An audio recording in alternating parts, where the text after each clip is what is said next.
po tayo po ay dadako sa pinaka-banal na lugar na pwede namin puntahan sa sanlibutan. At ito po ang panahon natin upang pasalamatan siya at purihin dahil hiling ko po lahat ng tumayo para po sa ating pagsisimula na tawagin po sa Elder Rod na pamunahan tayo sa panalangin. Panginoon, amang banal sa langit, isang pa o Diyos na ito ang iyong mga anak. Sama-sama po kami muli mag-atin na mga papuri, pasasalamat at pagsabasay po Diyos.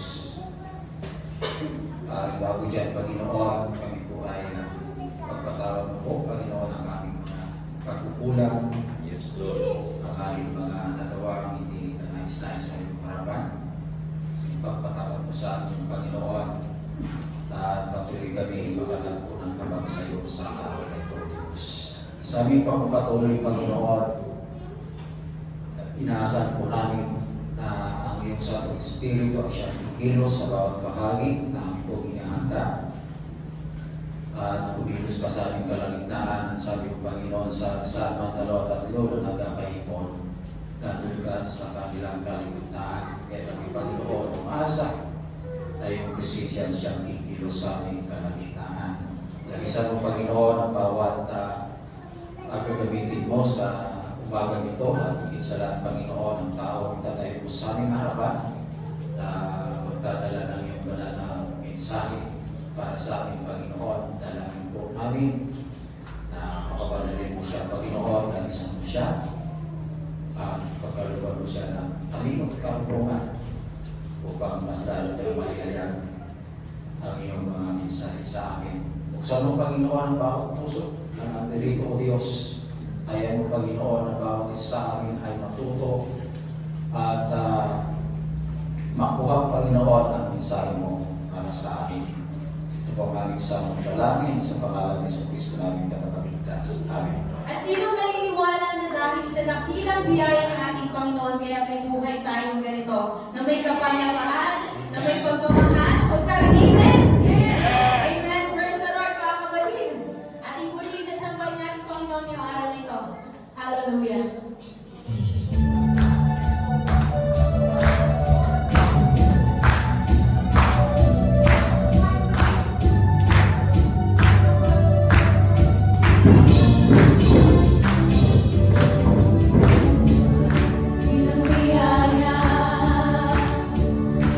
Pinagaya,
pinagkakaloob sa bawat isa sa amin, Panginoon.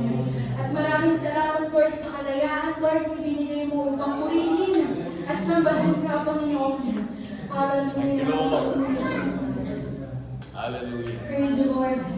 Manatili tayo sa presensya ng ating Panginoon sa mga oras nito, mga kapatid. At awitin natin yung awit na nagsasabi, Panginoon, kay buti mo sa amin, Lord. Hallelujah.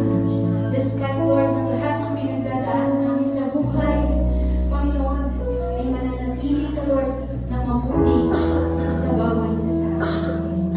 Kaya maraming salamat, Lord. Hallelujah. Jesus. Hallelujah.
Samayan mo yung katabi mo muna ngayong umaga. Sabi mo, congrats kapatid.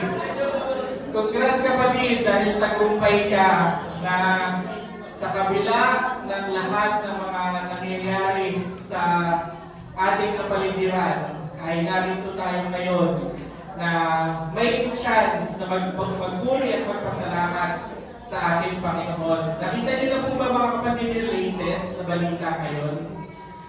Maliban doon sa sinasabing sa bag na ang tawag doon, yung lababo, na labubo, ano? So maliban sa labubo, alam niyo mga kapatid na ang Vatican ngayon ay naglabas ng kanilang mascot. Hindi nyo pa na-check yun mga kapatid, check nyo na ang Roman Church ay nag-release ng kanilang mascot at ang pangalan ng mascot ay Luce, which means light daw mga kapatid. Pero kung iisipin natin, yung Luce ay nag-relate kay Lucifer na siyang itinapon mula sa langit dahil sa kanyang kapalaluan. Pero ang Roman Church ngayon ay ginagamit yun, yung mascot na yun. Ang itsura niya parang siyang anime, mga kapatid. At nung tinatanong kung ano yung purpose ng Roman Church for releasing yung mascot na yun, ay sinasabi para daw makarelate ang new generation. Pero kung iisipin natin mga kapatid, medyo talagang padelikado na padelikado ang nangyayari sa society na even the church is adjusting para sa makarelate sa mundo, which is yun yung taliwas sa goal natin. Ang goal natin ay ipakilala yung katotohanan sa ating ng aral ng ating Panginoon. Kaya pag iniisip natin or pagpapansin natin yung mga preaching nitong mga nakaraang linggo, so nandyan yung paano ka magiging witness of God, ano yung importance ng knowledge, wisdom, and understanding for our leaders. It's simply because marami ng mga nakakagulo sa aral ng Diyos na lumalabas sa sanlibutan. Kaya dapat talaga tayong maging mapagmatsyag at patuloy tayong makinig sa lahat ng ating mga gawain. Yun na lang yung magiging partisipasyon natin para manatiling bukas ang ating mga pag-iisip sa katotohanan.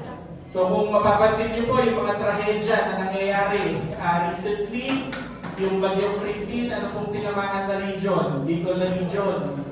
At nangyari po yan weeks after Peña Francia. So kung mapapansin niyo po, hindi natin, sa iba sasabihin na coincidence lang, pero sa atin na nakakaalam na palapit na talaga ng palapit ang pagbabalik ng ating Panginoon, nakikita na natin yung mga signs.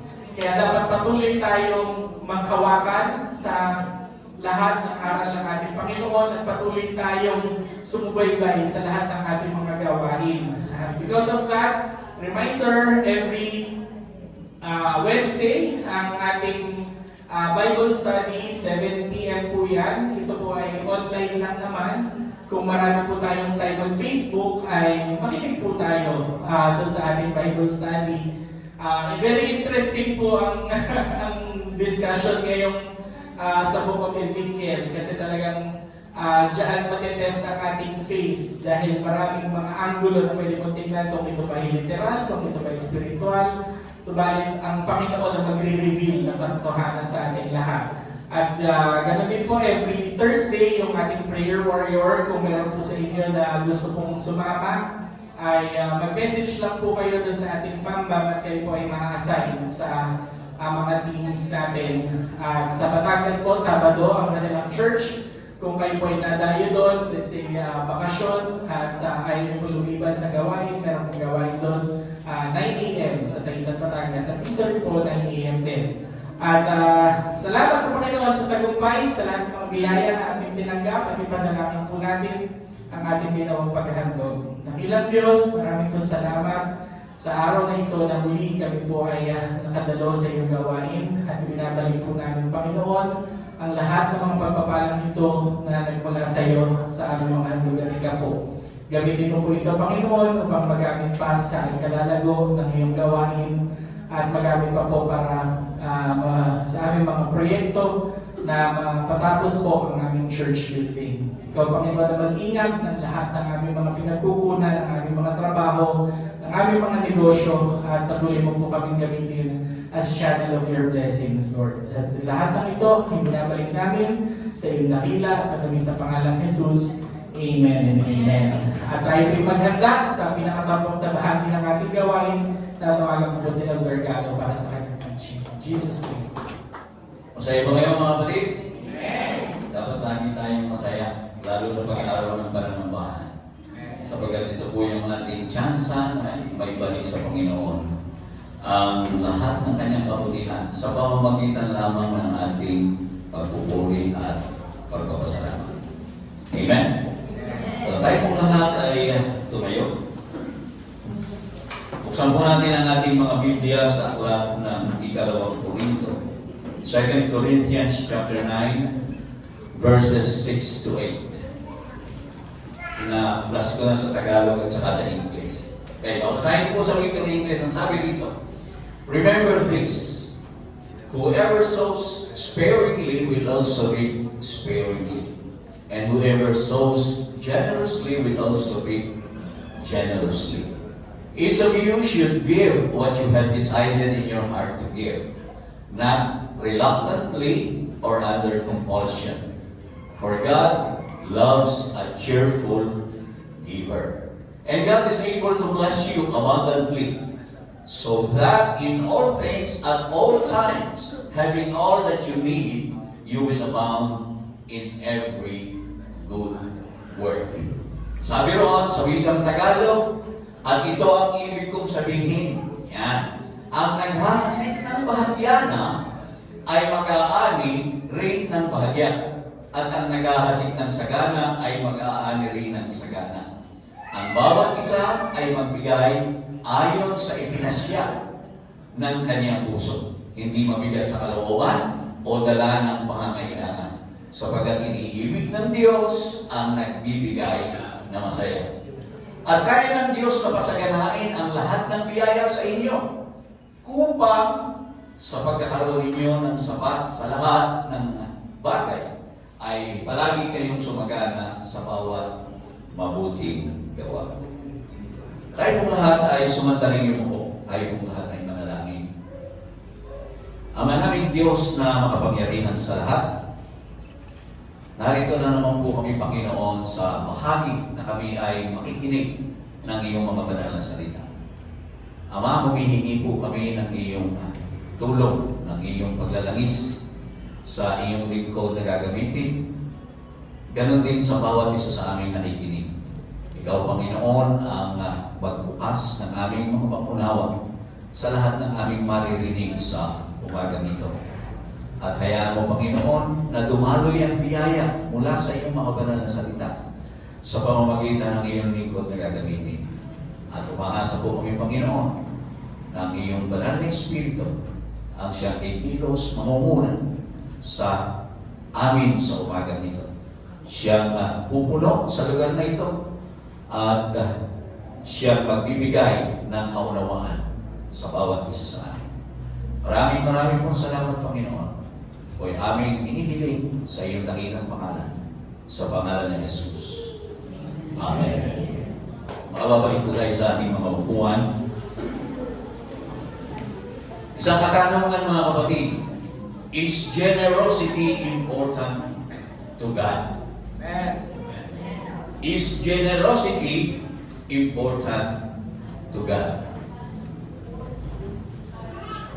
Ang ating Diyos, mga kapatid, our God is a generous God. Amen. He always gives us everything, every day. Araw-araw ay binibigyan tayo ng Diyos. Yung ating hininga, na ating hinihinga, ipinibigay talaga ng Diyos. At maging itong ating buhay na ating hawak-hawak sa ngayon, ito ito po ay galing sa Diyos.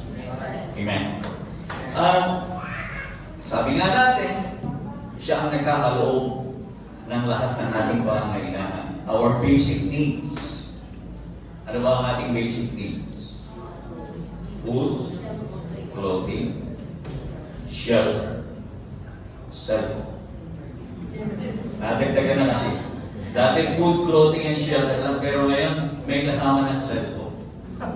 Dahil lang sa masyado ng technical, masyado ng technical ang ating sanlibutan, ang ating bansa. Dahilan dyan,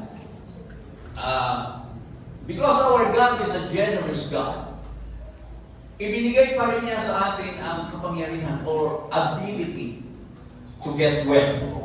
Meron tayong kapangyarihan gawin ang bagay na yun. At dahilan sa kanyang dakilang pag-ibig, sa kanyang biyaya, sa kanyang pagmamalasakit sa atin, ay ipinagkaloob niya yung pinakamahalaga sa lahat. Ano ang pinagkaloob ng Diyos na pinakamahalaga sa lahat? Ang kanyang bugtong na anak. Amen. At ito po yung pinakadakilang bagay sapagkat ang pagiging generous o mapagbigay ay likas na katangian ng ating Diyos na pinaglilingkuran. At sapagkat yun ang kanyang likas na katangian, ang Diyos din naman, nais ng Diyos at iniibig ng Diyos ang mga taong meron din ganitong katangian. Amen? It pleases Him greatly if we have generosity in our character. Amen? Hallelujah. At ang katangian po ito, mga kapatid, ay katangian ng Diyos at bilang mga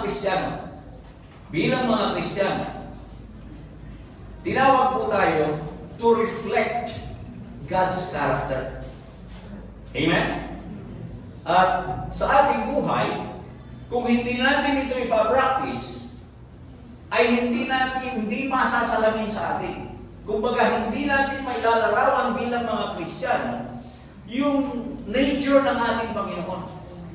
Sapagkat kung tayo, if we practice generosity in our lives, yung nasasalamin sa atin, na ilalarawan natin yung karakter ng ating Diyos na isang sa pamamagitan ng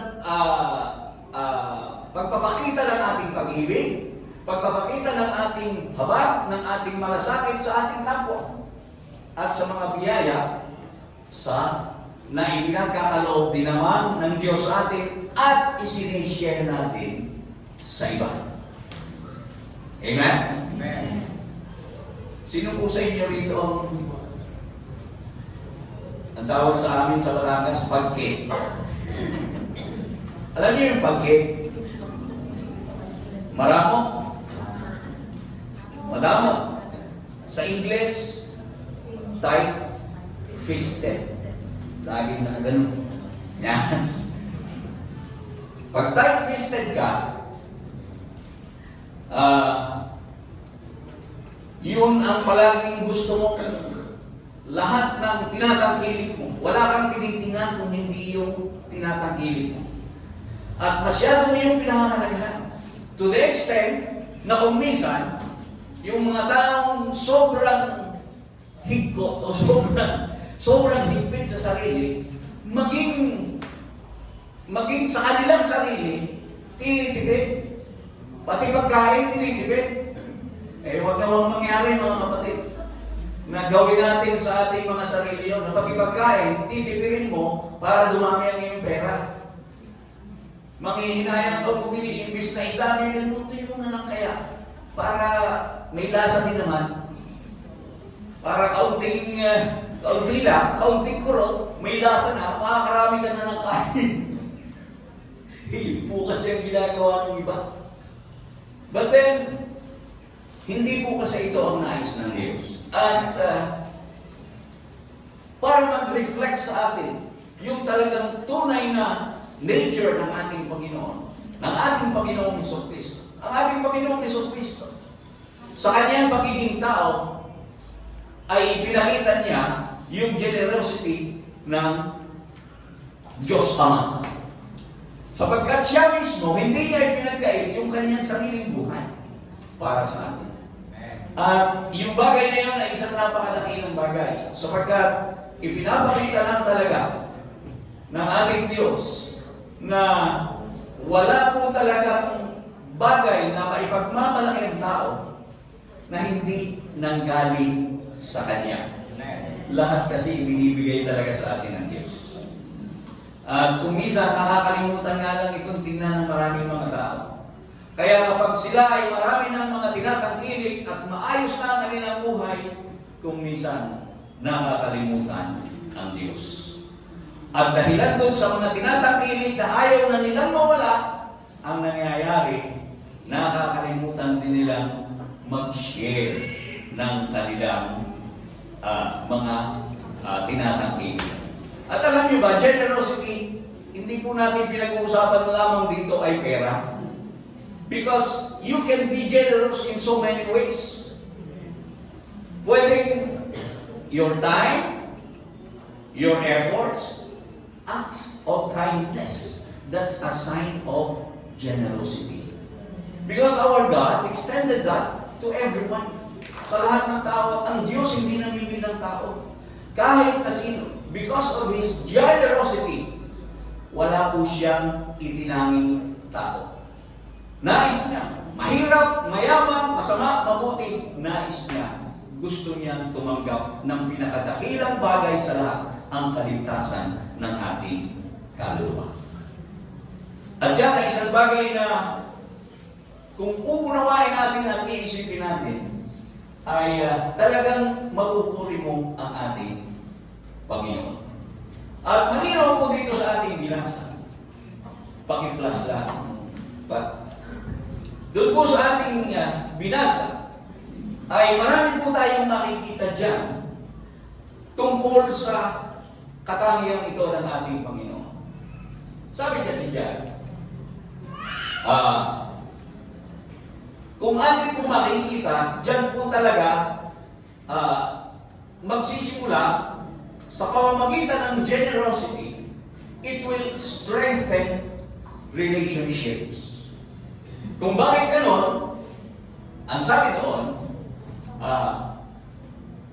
verse 8 ang sabi na, and God is able to bless you abundantly, so that in all things at all times, having all that you need, you will abound in every good work.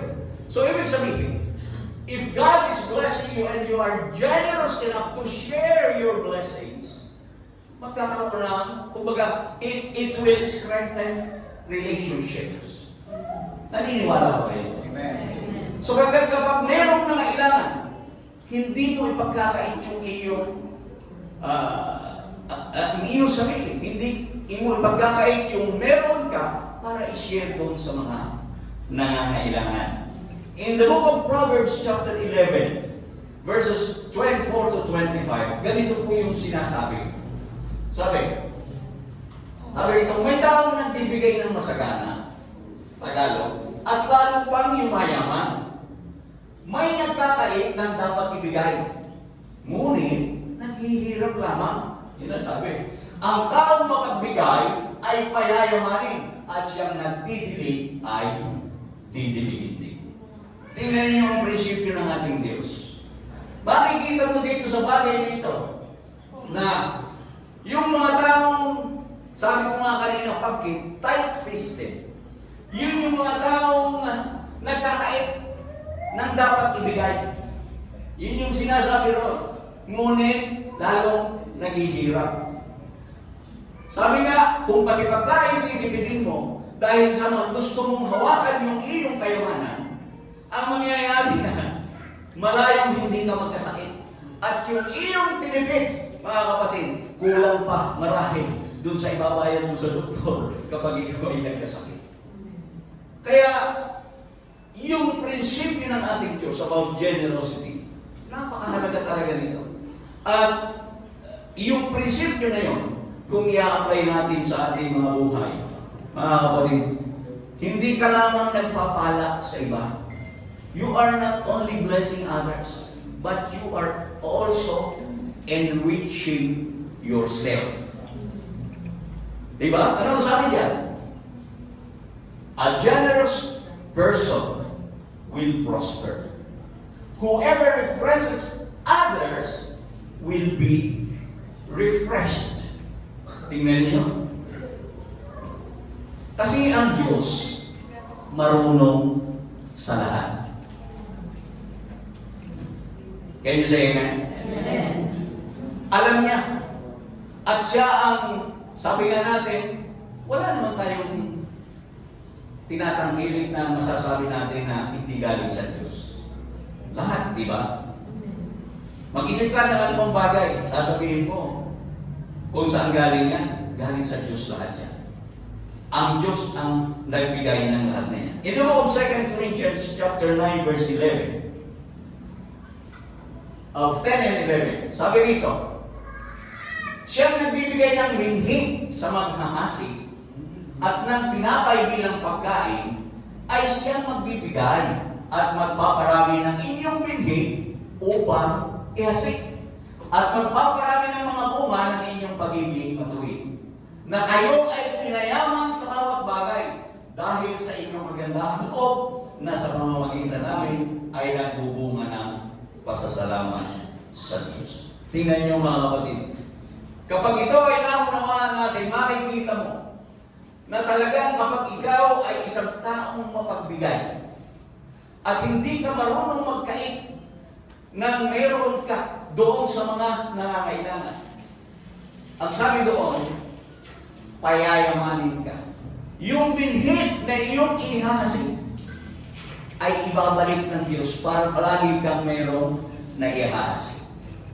Amen. Ibig sabihin, hindi ka talaga pagkukulangin. Amen. At dito nakikita natin na kung if we practice generosity, dyan po natin makikita kung ikaw ay talagang nagtitiwala at mayroong pananampalataya sa Diyos.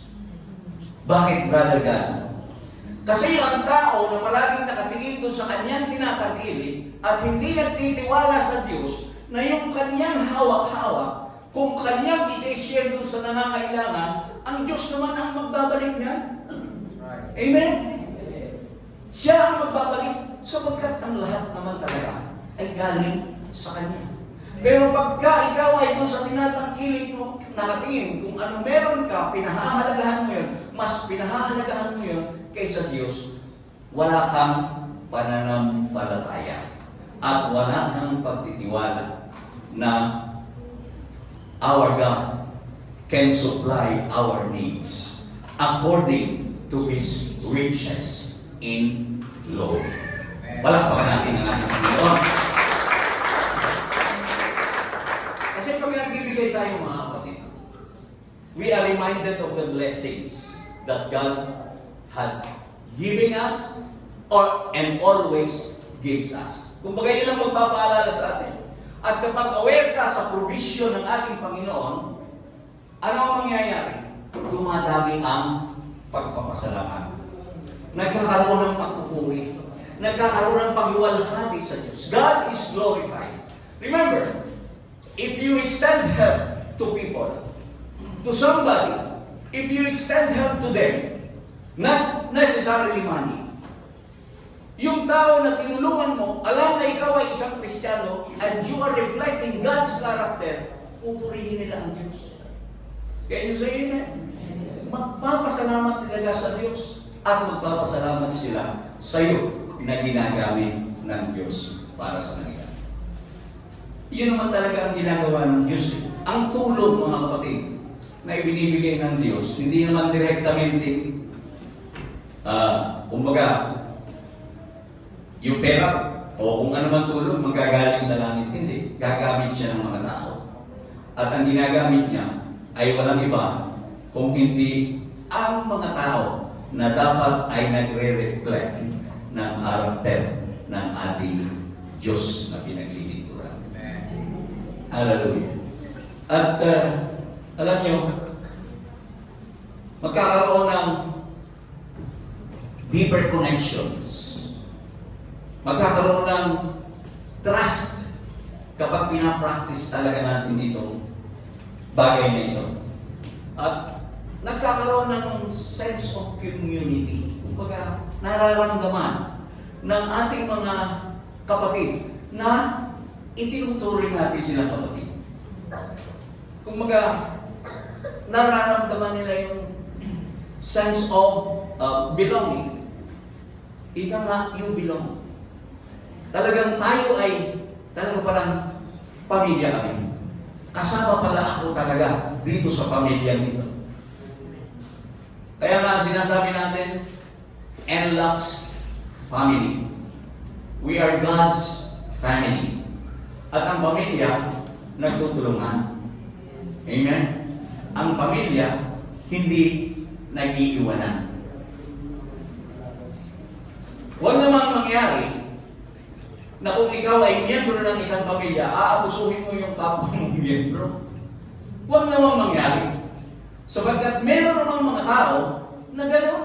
Ang gusto sila lang lagi ang tatanggap ng tulong. Pero sila ayaw naman tumulong. At sa katotohanan, alam niyo, sabi ko nga, ang generosity is not always money. Nais ng Diyos na tayo ay maging generous. Kahit na po yung oras natin, huwag nating ipagkain sa Kanya. Ang ating pong gawain, 2 hours every Sunday. Inyo na lahat ang oras. But we should be generous enough to share our time with God. Every Sunday man lang. At least 2 hours. Diba? Kaya lang kung minsan, gusto pa rin natin kuhanin yung para sa Diyos eh. Diba? Eh, napapagod ako. Napuyat ako paggabi. Eh, hindi ko naman alam kung anong pinagkakuyatan. Diba? Pero bakit hindi maibigay? Why can't we be generous enough to share our time to God na siya rin naman ang nagbigay sa atin noon? Di ba? Ito po kasi ang isang bagay na hindi nakukuha, hindi masyadong naunawaan ng marami. A basic definition of generosity is to give more than is expected.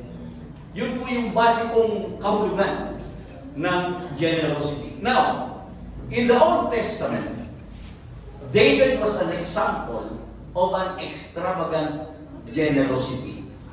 Example ng ginawa niya, extravagant generosity. Ika nga, isang bonggang-bonggang pagkakaloob o pagbibigay ang ginawa ni Hari David. Let's open our Bible in the book of 1 Chronicles, chapter 29, verses 1 to 5. Okay. Babasahin ko na lamang po sa Tagalog para mas malinaw. Sinabi ni Haring David sa kanyang kapulungan, si Solomon na aking anak, na siya lamang pinili ng Diyos ay bata pa, at walang sapat na karanasan. At ang gawain ay malaki sapagkat ang templo ay hindi sa tao kundi para sa Panginoong Diyos. Ito po yung, si David po kasi, siya po yung nagnanais noon na ipagtayo ng templo ang ating Panginoon. Subalit, sinabi ng Diyos kay David na hindi siya ang gagawa noon kung hindi ang kanyang anak na si Solomon. Ito po yun po yung background ng kwento na ito. Kaya ako'y naghanda sa abot ng aking makakaya para sa bahay ng aking Diyos. Nagginto para sa mga bagay na ginto. Pilak para sa mga bagay na pilak. Tanso para sa mga bagay na tanso. Bakal para sa mga bagay na bakal. Kahoy para sa mga bagay na kahoy. bukod sa napakaraming batong onyx, mga batong pangkalukop, mga batong panggaya, batong may sari-saring kulay at ng lahat ng uri ng mahalagang bato at mga batong marmol. Bukod dito,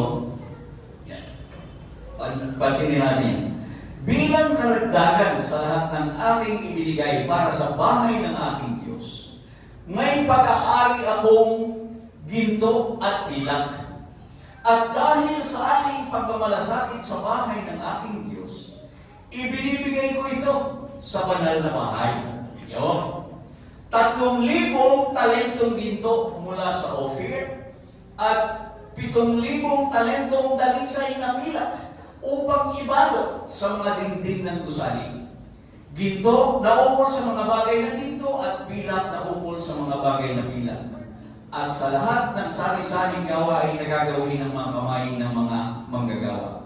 Sino ngayon ang maghahandog ng pusa upang italaga ang sarili sa Panginoon sa araw na ito? Tinapos ni David yung kanyang talagang ito sa isang katanungan, address sa bayan. At pag binasa po natin yan ng tuloy-tuloy, makikita po natin na ang bayan ay naghandog din o nagbigay din ng kanilang mga handog para sa paggawa ng templo ng ating Diyos. Palapakan po natin ang ating Panginoon. So dito nakikita natin na bukod doon sa ginawang paghahanda ni Haring David, sapagkat noon si Solomon ay bata pa, yun nga sabi niya, tinulungan niya. So yung lahat ng mga gagamitin, inihanda na niya. At bukod doon, meron siyang sarili, bukod doon sa inihanda na yun, meron pa siyang sarili ibinigay. Na kung sa panahon na natin ngayon, yung 300 talents of gold ay milyon-milyon marahil ang halaga. Pero ibinigay ni David yun galing sa kanyang sariling pag-aari. Hindi niya yon ipinagkait. At sabi nga natin, bonggang-bongga, extravagant generosity ang bagay dito. At kung itutuloy natin ang pagbasa doon, binasa natin yan, makikita po natin that because of what David did, yung kanyang yung mga Israelita ay nagbigay din. Kumbaga, naka-encourage siya doon sa mga tao. Sapagkat ang gawain ay para sa Diyos. Now, tingnan niyo mga kapatid, ang nagagawa ng generosity. Doon sa pagkakataong yun, makikita natin very extravagant. Pero, ang question doon, paano nagawa ni David yun? Bakit bonggang-bongga yung kanyang ibinigay? Bakit niya naibigay yung bagay na yun? Sapagkat si David po ay merong nakita na kung minsan ay nami-miss ng maraming mga tao na masyadong tumitingin sa kanilang mga pag-aari, sa mga tinatangkilik. In the same chapter, 1 Chronicles chapter 29 verses 14 and 16, ito po yung nakita ni David. Sabi niya, ngunit sino ba ako? Sabi niya, at ano ang aking bayan na kusang makapaghahandog sa ganitong paraan? Pakinggan natin ngayon mga kapatid. Sapagkat ang lahat ng bagay ay nagmumula sa iyo. At ang sa iyo, ang ibinibigay, ang aming ibinigay sa iyo. Anong ibig sabihin? Nakuha ba natin yung sinabi? Sabi niya, ano ika? Ano ba ako? Sino ba ako at sino yung aking bayan na makapaghahandog sa ganitong paraan? Sabi niya, lahat ng bagay ay nagmumula sa iyo. At yung ikang ibinibigay ko sa iyo ay sa iyo rin naman. Nakuha niyo yun? Kaya yung ganun pag-iisip mga kapatid, if we have that kind of thinking, that kind of perception, kahit kailan ay hindi ka manghihinayang na magbigay para sa gawain ng Panginoon. Ito po yung napakagandang bagay na ating nakita. Now, nagpapasalamat ako sa Diyos because generosity is being practiced in this church. Look at what we have. Look at what we are, what we have now. The church that we have now. Without our generosity, hindi po ito mangyayari. Tumingin ka sa paligid mo, ilan yan? Tingnan niyo mga kapatid, kung ilan lang tayo, at alamin mo ang presyo ng building na ito. In just a matter of 5 years, I think, 5 ba? O 7, 6. After 6 years natin ito na ipatayo. After 6 years, when we started our ministry, nagsimula tayo sa wala. Pero after 6 years, we have this building. Why? Marahil, nakita natin yung perception ni David. Anong bagay ang meron tayo na hindi galing sa Diyos? At ang ibinibigay natin ay Kanya rin naman. Diba? Mga kapatid, kahit kailan, hindi po ako nag-preach dito na naninilit ako na magbigay kayo ng inyong ikapo. Saksi ko ang Diyos. Kahit kailan, hindi ko po itinuro dito na sino man ay dapat magbigay ng ikapo. Whether you like it or not, sapagkat kapag hindi ka nagbigay ng ikapo, nanakawan mo ang Panginoon. Nagiging magnanakaw ka sa Diyos. Yun ang sabi. But then, ano ang sinasabi ko dito palagi? Yun pong binasa natin kanina sa 2 Corinthians. And that includes tithing. Magbigay ang bawat isa sa inyo ayon sa ipinasya ng kanyang puso. Because God loves a cheerful giver. Palakpakan natin ang ating Panginoon. Itinuturo natin na ang pagbibigay ay susi ng pagpapala ng Diyos. Kaya nga, ang sabi, dapat tayo ay nagbibigay, hindi ng sabilitan. Hindi dahilan sa pangangailangan, kundi ayon sa ipinasya ng ating puso. Sapagkat doon po nagkakataon yun. Sapagkat ang tandaan natin mga kapatid, kung bakit gano'n, tayo pong mga tao, tayo lamang mga tao sa lahat ng nilalang ng Diyos, ang mayroong free will. Tandaan po natin yan. God gave us the ability to choose. Para mabuhay not on instinct, but by choice. Kung gusto mong mabuhay, pipiliin mong mabuhay. At kung gusto mong mamatay, pipiliin mong mamatay. But, tandaan natin, there can be no love, there can be no generosity without choice. If you choose to be generous, then magiging generous ka. At meron po tayo sa atin ibinigay yung puso, which is the ruling center of a person. Yung ating puso. Now, why did David give that much? Bakit naging extravagant yung kanyang generosity? Because he gave God his heart. Doon po nagtatalo yun. Ibinigay niya yung kanyang puso, unconditionally.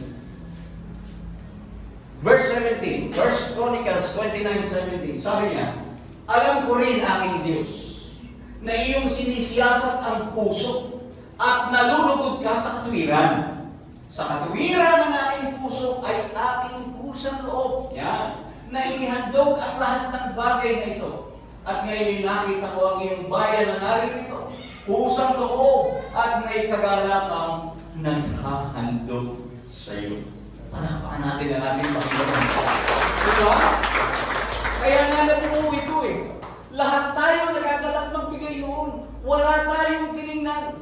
We are happy to give for the work of the Lord, for the ministry. Ang napakaganda nito. Ano? Sa katuwiran ng aking puso ay aking kusang loob. That's choice. Can you say amen? Yun po yung pinili ni David. His choice to give his heart to God. At lahat ng bagay, sumunod na doon. At pati ang bayan. Yun ang sabi roon. Ang iyong bayan na narito, kusang loob at may kagalakang naghahandog sa iyo. Palakpakan natin ang ating Diyos. Napakabuti ng ating Diyos. Hallelujah. At yun nga po ang ating sinasabi, palagi. Kung ikaw ay umibig, natuto kang umibig sa Diyos, everything will follow. And everything will be easier for you. Amen. Hindi ka manghihinayang doon sa oras. Hindi ka manghihinayang doon sa panahon. And sabi nga natin, when we have that kind of generosity, hallelujah, mayroong pag-ibig. Kasi kahit naman magbigay ka ng magbigay, ang sabi sa Biblia, kahit ibigay mo ang lahat, kung wala namang pag-ibig, baliwala ang lahat ng iyo. So it should come from the heart. At hindi po pinag-uusapan ang laki o liit nito. Can you say amen? Amen. Alam natin ang kwento sa Biblia.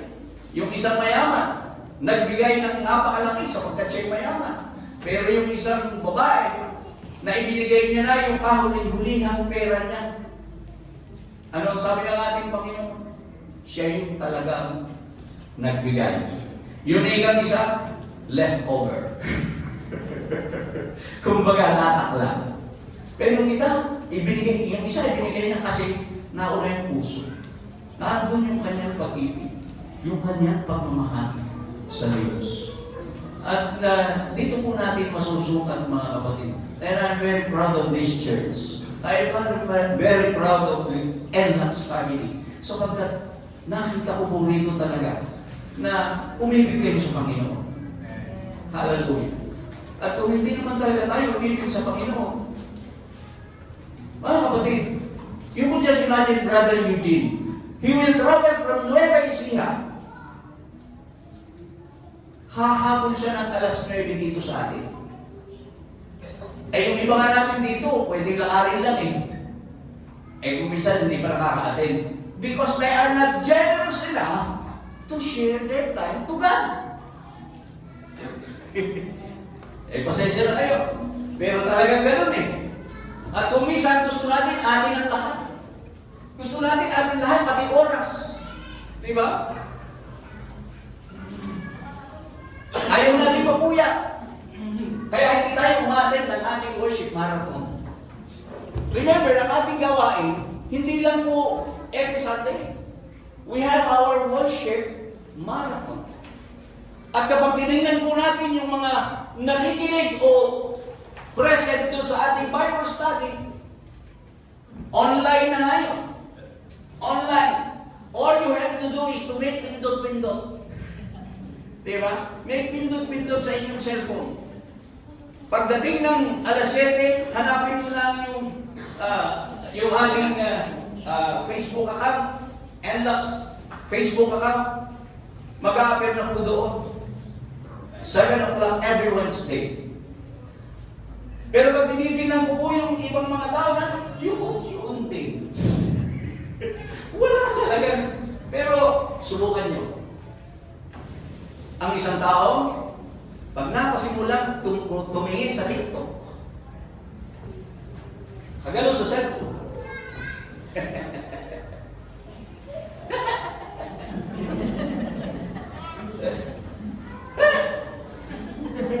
Yun TikTok kasi masaya. O nakaka-relate. Di ba? Ay,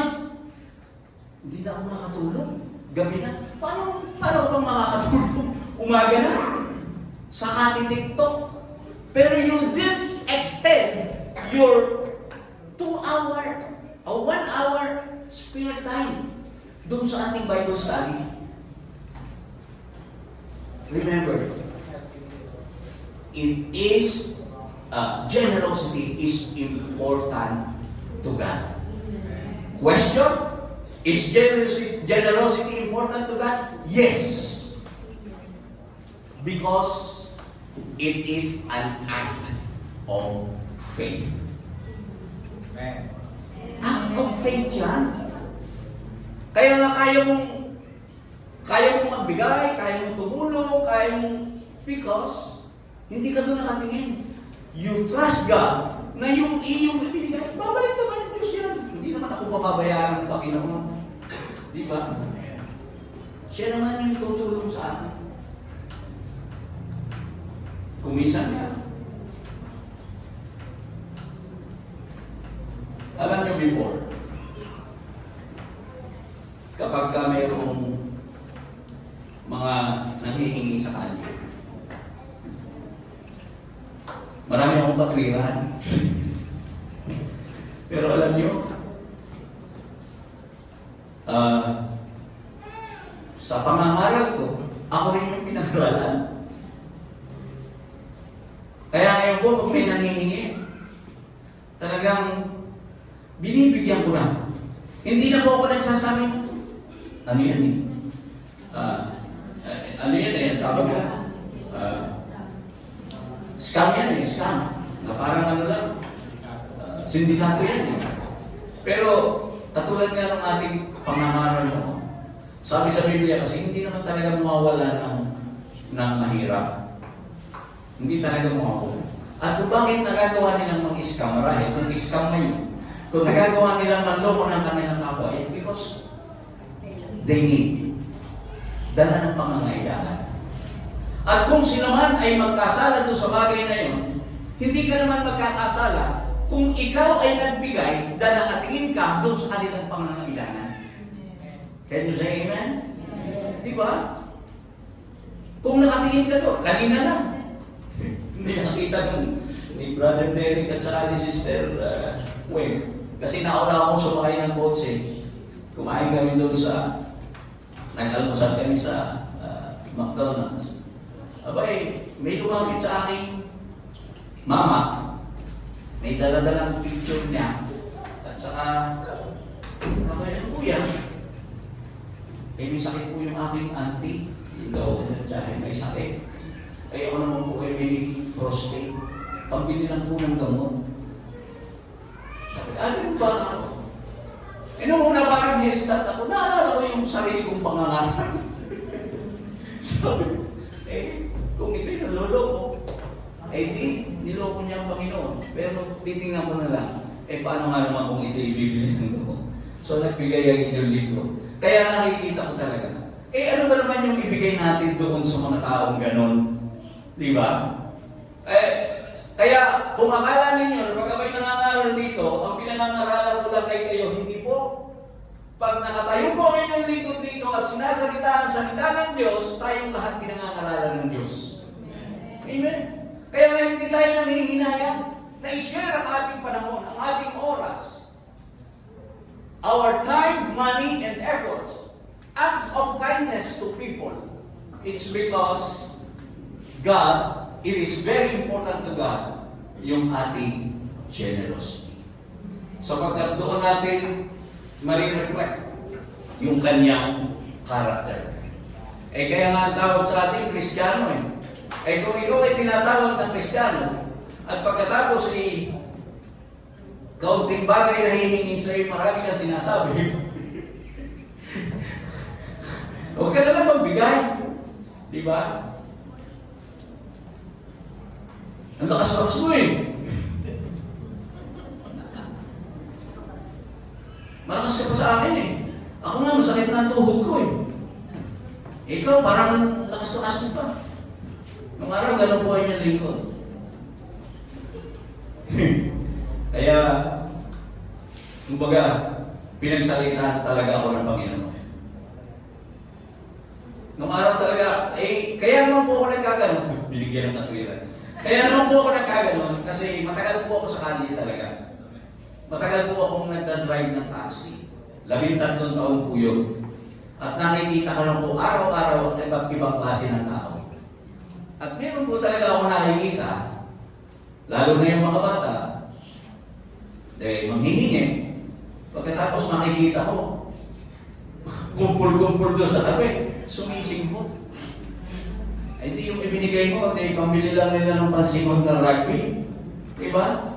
So, dahil lang doon sa mga ganun, nagkakaroon ka ng ibang pag-iisip doon sa pagbibigay. At meron naman, lalo na pag-Pasko, ayan, ngayon, malapit na naman. Pasang-pasang yung bata. Diba? Init-init. Ginagamit yung bata para maawa ka. Kaya lang, babalik na naman tayo dun sa prinsipyo. Diba? Gagawin ba naman nila yun kung hindi sila nangangailangan?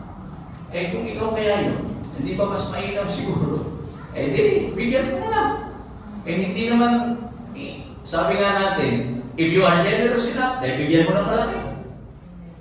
At kung ano naman yung ayaw, kung ano yung maluwag sa puso para maitulong sa mga taong nangangailangan. Because God loves a cheerful giver. Amen. Napakahalaga ng bagay na yan. At kaya nga, sa atin, kung bakit generosity is important to God because it is a test of the heart. Amen. Doon po natin makikita. If our heart is right, then we can be generous in everything. Amen. Diba? Pag tama ang puso mo talaga. Doon lang naman talaga nagkakatalo yan. Yung pag-ibig natin sa Diyos. Kung minsan, na-overshadow nung problems, na-overshadow ng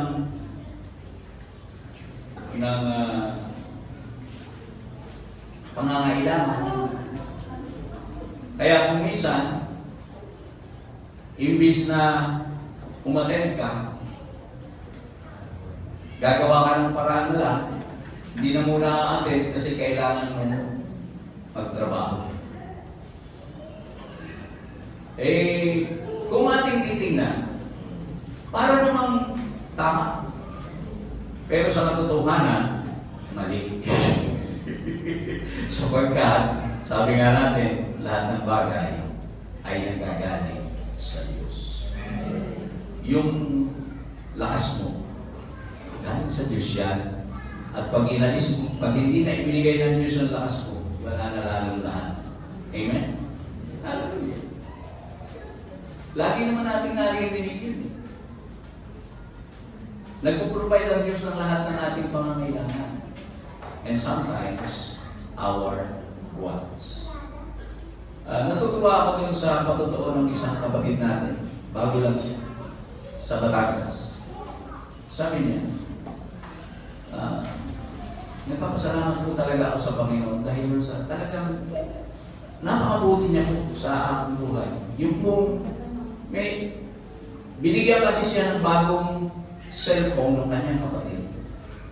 Sabi niya, yung pong aking cellphone ay ayos pa naman, hindi naman sa... Pero talagang mabuti po ang Diyos dahil sa hindi ko naman po talaga hinihingi yun, pero ibinigay niya. Binigay pa rin niya. So, pagpapatunay lang na binibigay ng Diyos ang lahat ng ating pangangailangan. And sometimes, our wants. Siyempre, maganda yun. Bago di ba? Pagkatapos, numisan daw po, umattend siya ng party doon sa kanyang mga kaibigan, parang may birthday or something. At pagdating niya, medyo ginabi, so nakatayo siya doon sa 7-Eleven. Medyo gabi na, nag-iisa. Nakita yata siya ng girlfriend ng kanyang kuya.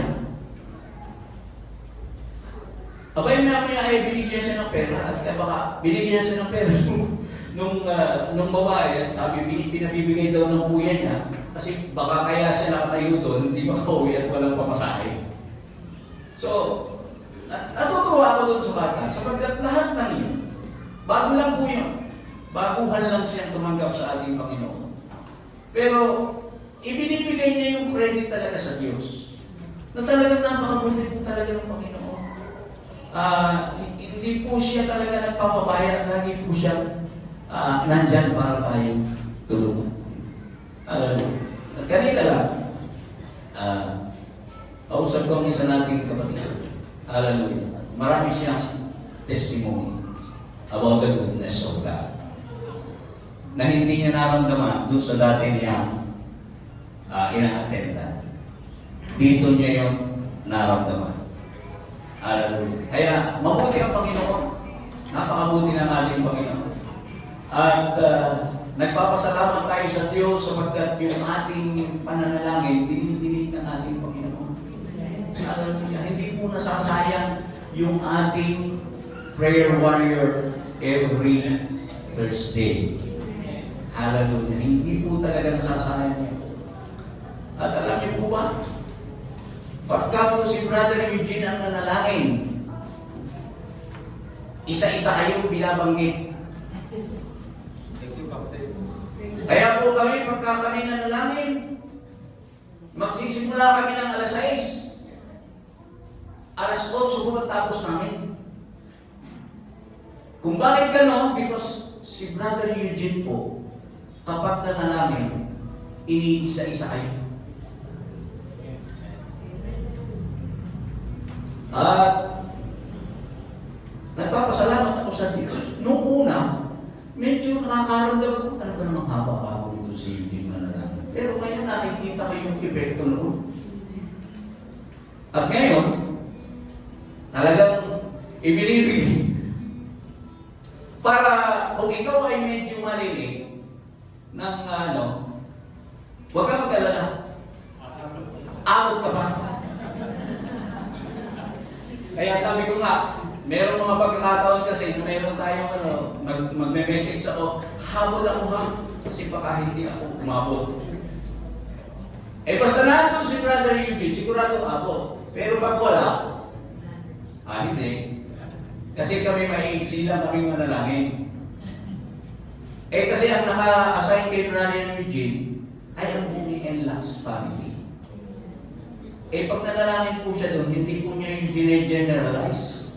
Iniisa-isa niya. Tanong niyo may Sister Emily. Di ba? So, pero ang Diyos sumasagot. Kaya nga kahit na unti-unti, natutuwa ako sa Panginoon. Unti-unti, yung ating mga kapatid na matagal na natin hindi nakakasama, unti-unti, nagsusulputan. O di ba? Bunga ng pananalangin yan. At kasama ko kayo sa panalangin namin palagi. Pag si Sister Emily nanalangin, kasama kayo. Hallelujah. At talagang nagpapasalamat tayo sa Diyos. Eh bakit naman hindi natin na-extend yung ating panahon doon sa mga ganong bagay? Eh nagtataka nga ako hanggang ngayon yung ating mga prayer warriors hindi pa rin nadadagdagan. Nababawasan pa. Why? Maybe they are not generous enough to give their time to God. Tingnan niyo mga kapatid. We must be generous enough. At alam niyo yung family prayer, mahalaga yan eh. Yung sama-sama kayong nananalangin. Eh baka kaya kayong magulo. Kaya nagkakaroon ng kaguluhan sa pamilya nyo. Kanya niya kayo. Eh mas maganda kaya. Imbis na nag-aaway-away, halika kayo rito. Halika kayo rito. Naandun lahat, halika kayo. Manalangin tayo sama-sama. At kung ikaw, na nakaisip ng gano'n, gather them always. Basta nakita mo gather them always. And pray together. Pray together. Ibigay natin sa Diyos yun. Mahalaga sa Diyos. Yung generosity natin. Our time for Him. We we must be generous enough to give our time to God. For Him and to Him. Amen? Palakpakan natin ang ating Diyos. Hallelujah.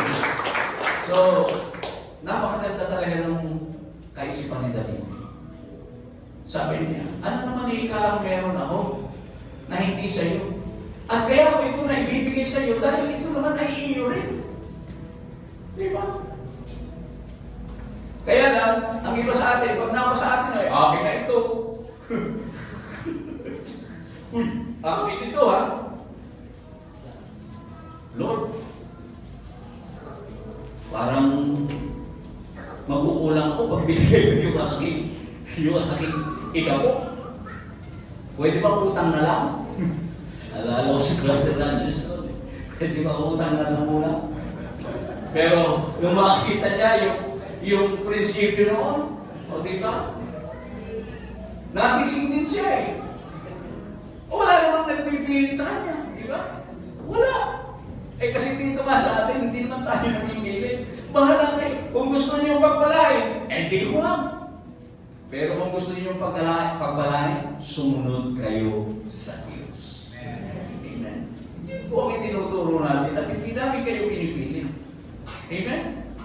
At nakikita natin na yung talagang sumusunod, talaga naman pinagpapala.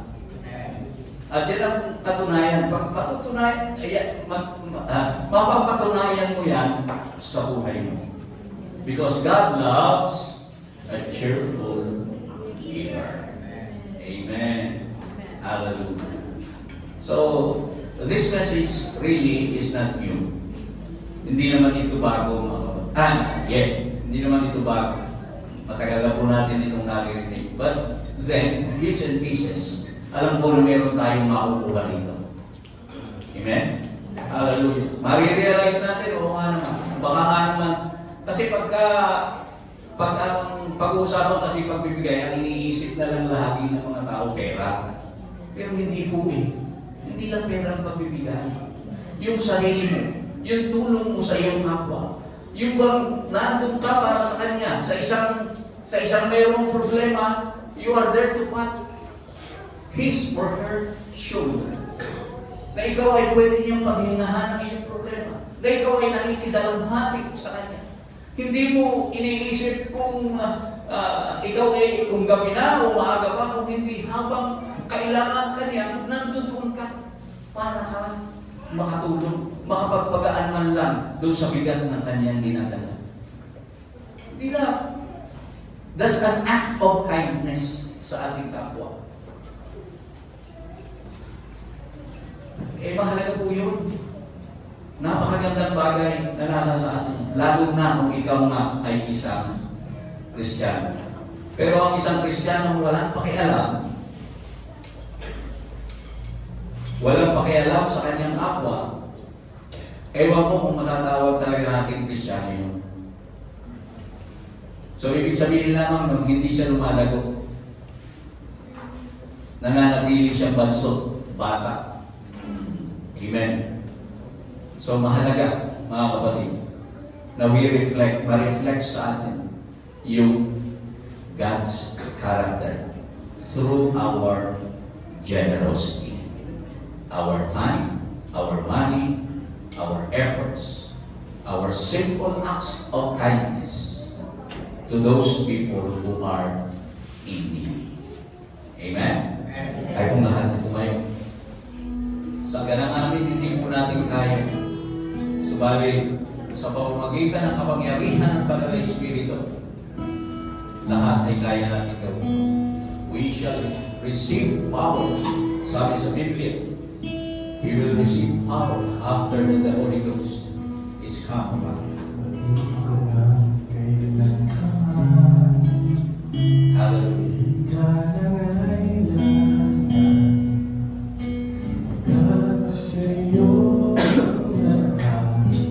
Ito natin ang ating mga pag-iisip sa ating Panginoon. Unawain natin ang bawat lyrics ng awit.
tayo'y lagi nag-aasalamat. Kinikilala ang kanyang kapagitan sa ating buhay. Hallelujah. This is your time. Ito yung panahon. Hallelujah. Together with the believers na narito. Hallelujah. Hindi mahirap magpasalamat, magpuri kasama ang mga nananampalataya sa isang lugar, sama-sama. Hallelujah. Kinikilala, sama-sama kumikilala sa kabutihan at dakilaan ng Diyos. Hallelujah. Hindi ko alam ang naging buhay mo. Ikaw ang nakaalam. At alam mo rin kung paano ka tinulungan ng Panginoon.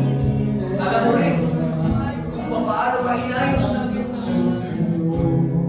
Bakit hindi mo kayang pasalamatan? Bakit hindi mo sa kayang pamarihan sa pagkakataon nito? Hallelujah. Thank Him with all your heart. Ibigay mo ang puso mo sa Kanya. Hallelujah. Huwag mo tingnan ang problema meron ka. Kung hindi tingnan mo ang mga problema pinagdaanan mo na nalagpasan mo dahil sa Kanya. Hallelujah. Sapagat ang ating Diyos ay makapangyarihan. Siya ay hindi nagkakain ng tulong sa lahat ng humihingi ng tulong sa Kanya. Hallelujah. Asal ka roon. Ikaw ang isang patunay. Ikaw ang nakasasi sa Kanya ng dakilaan. Why can't you praise Him? Why can't you thank Him? Samantalahin mo ka ng ataw nito. Hallelujah. Alalahanin mo. Alalahanin mo ang mga nakaraan. Alalahanin mo ang kahapon. Alalahanin mo rin kayo ang panahon sa Kanyang harapan. Kung ikaw ay nagkukulang, humingi ka ng tawad. Hallelujah. At humingi ka ng tulong para gawin kayo sa pagkakas. Hallelujah. 1 Thessalonians chapter 5. Ang sabi dito, dataplat tungkol sa mga panahunan at mga bahagi ng panahon. Mga kapatid, hindi niyo kailangan na isulat ko pa sa inyo ang anuman. Sapagkat kayo rin ang mga lubos na nakakaalam ng pagdating ng kaarawan ng Panginoon ay gaya ng magnanakaw sa gabi. Pagka sinasabi ng mga tao kapayapaan at katibasayan, kung magkagayang darating sa kanila ang biglang pagkawasan, na gaya ng pagdaramdam sa panganganak ng babaeng nagdadalang tao. At sila hindi mga katatanan sa anumang paraan. Ngunit kayo mga kapatid ay wala sa kadiliman, upang sa araw na iyon ay masubukan kayong gaya ng magnanakaw, sapagkat kayong lahat ay pawang mga anak ng kaliwanagan at mga anak ng araw. Tayo hindi ng gabi, hindi ng kadiliman pa. Huwag nga tayong mga tulog, gaya ng mga iba, kundi tayong mga puyat at mga pigil, sapagkat ang nangatutulog ay nangatutulog sa gabi, at ang naglalasing ay naglalasing sa gabi. Datapag palibhasa yung mga anak tayo ng araw, mga pigil tayo na isuot ang maluti ng pananampalataya at ng pag-ibig, at ang maging turbante ay ang pag-asa ng kaligtasan. Sapagkat tayo hindi itinalaga ng Diyos sa galit, kundi sa pagtatamo ng pagkaligtas sa pamamagitan ng ating Panginoong Jesucristo, na namatay dahil sa atin, upang tayo sa gising o tulog man ay mga buhay tayong kasama niya. Dahil dito, kayo'y mga pangalan at mga patibayan sa isa't isa. Isa sa inyo, gaya ng inyong mga patibayan sa isa't isa sa inyo, gaya ng inyong ginagawa. Datapat ipinamana ng higdamin sa inyong mga kapatid na inyong kilalanin ang nagpapagal sa inyo at nangamumuno sa inyo sa Panginoon at nagpapaalala sa inyo, at inyong lubos na pakamahalin sila sa pag-ibig dahil sa kanilang gawa. Magkaroon kayo ng kapayapaan. At aming ipinamamanig sa inyo mga kapatid na inyong paalalahanan ang mga manggugulo, palakasin ang mga mahihinang loob, alalayan ang mga mahihina, at maging mapagpahinuhod kayo sa lahat. Tingnan nga ninyo na huwag magti ang sinuman ng masama sa masama, ngunit sundin ninyong lagi ang mabuti, ang isa sa iba at sa lahat. Mga kalakayong lagi, magsipanalangin kayong walang patid. Sa lahat ng mga bagay ay magpasalamat kayo, sapagkat ito ang kalooban ng Diyos kay Kristo tungkol sa inyo. Huwag ninyong patayin ang ningas ng Espiritu, Huwag ninyong hamakin ang mga panghuhulan. Subukin niyo ang lahat ng mga bagay. Ingatan ninyo ang mabuti.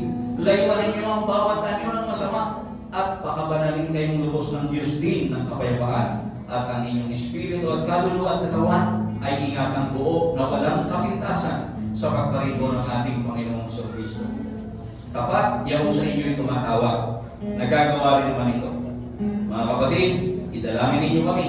Batiin ninyo ang lahat ng mga kapatid ng banal na halik. Itinatayin ko sa inyo, alang-alang sa Panginoon, na basahin sa lahat ng mga kapatid ang sulat na ito. Ang biyaya ng ating Panginoong Kristo ay sumainyo nawa. So makikita po natin, mga kapatid, dito na ipinapakita rito ang pagdadamayan, ang pagtutulog. Hallelujah. Sabi, paalalahanan ang mga gugulo, palakasin ang mga mahihinang loob, alalayan ang mga mahihina, at maging magpahanungod kayo sa lahat.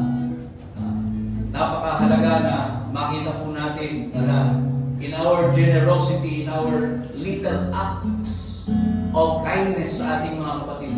Hallelujah. Ito po ay hindi mawawala ng saysay. At nakita rin po natin dito, mga kapatid, sa ating binasa, na talagang malapit na po ang ating Panginoon. Hallelujah. Pinaalalahanan tayo na huwag tayong makatulog. Hallelujah. Lagi tayong handa. Ayusin natin ang ating mga sarili, mga kapatid. Hallelujah. Palagi na. At naniniwala tayo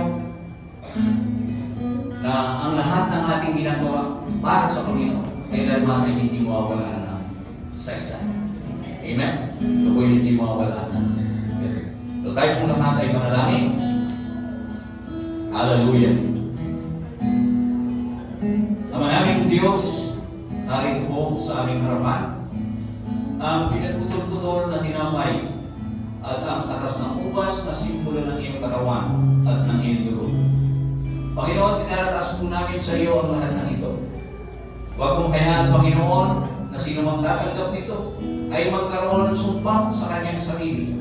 Bagkus ito ay maging biyaya at pagpapala sa kanya.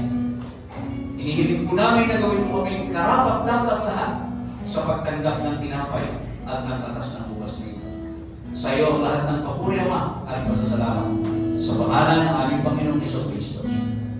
Amen. Sapagkat tinanggap ko sa Panginoon ang ibinibigay ko naman sa inyo, na ang Panginoong Jesus ng gabing siya'y pagkanulo ay tumampot ng tinapay, at nang siya'y makapagpasalamat ay kanyang pinagputol-putol at sinabi, ito'y aking katawan na pinagputol-putol dahil sa inyo.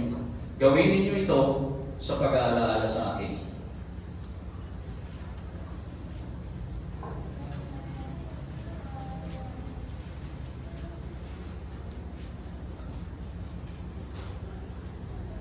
At gayon din naman, hinawakan ang saro pagkatapos na makahapon na sinasabi, ang sarong ito ay siyang bagong tipan sa aking dugo. Gawin ninyo ito sa tuwing kayo magsisiginom sa pag-aalaala sa akin.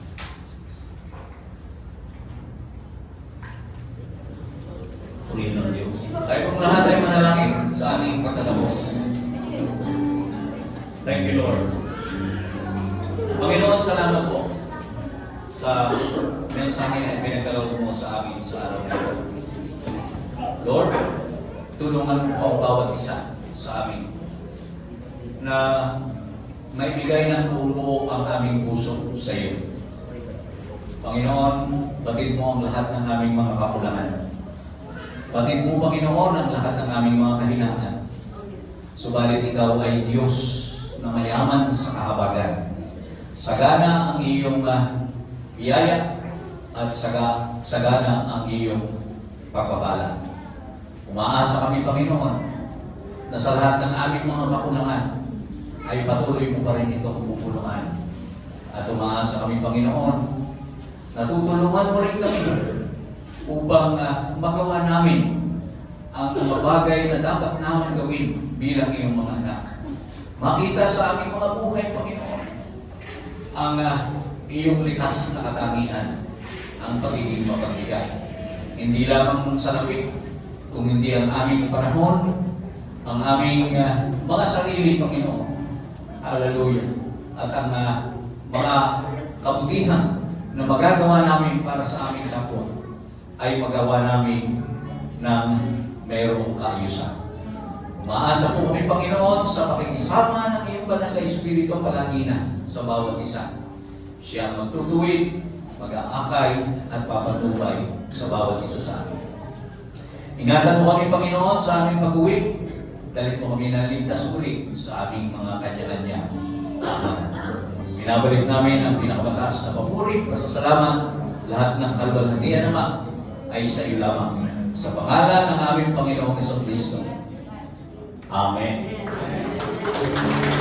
Pagdalangin tayo lahat ng ating Panginoon, ang kanyang pag-ibig at ang pakikipisa ng banal na Espiritu ay sumainyo lumang lahat. Tayo po mga magkamayan sa buwan ng